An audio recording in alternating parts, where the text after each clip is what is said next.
adapté le nichoir qu'on a à l'oiseau qu'on a dans son jardin. Hein, chaque nichoir va être spécifique à une variété d'oiseaux, à une espèce d'oiseau. Par exemple, il va y avoir 2 nichoirs différents pour les mésanges. Il y aura les mésanges bleus d'un côté et les mésanges charbonnières de l'autre. Deuxième conseil que je peux vous donner, ça va être également la matière qu'on utilise pour son nichoir. Souvent en bois, bien plus pratique pour les oiseaux, quelque chose de beaucoup plus naturel que les nichoirs en plastique ou en métal. Le troisième conseil que je peux vous donner, ça va être son exposition.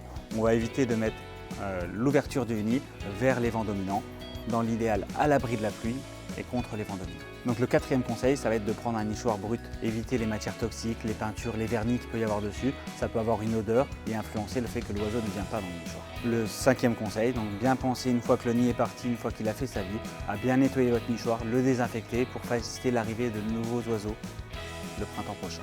On va garder un nichoir sur une saison complète pour les oiseaux. Des fois on va avoir des rouges-gorges ou même des grimpros, ils vont pouvoir faire plusieurs fois le nid au même endroit, dans le même nichoir, dans la même saison. Par contre à la fin de la saison, c'est tout enlever, désinfecter, nettoyer, parce que la saison prochaine, les grimpros reviennent toujours au même endroit et ils reviendront au même endroit refaire leur vie.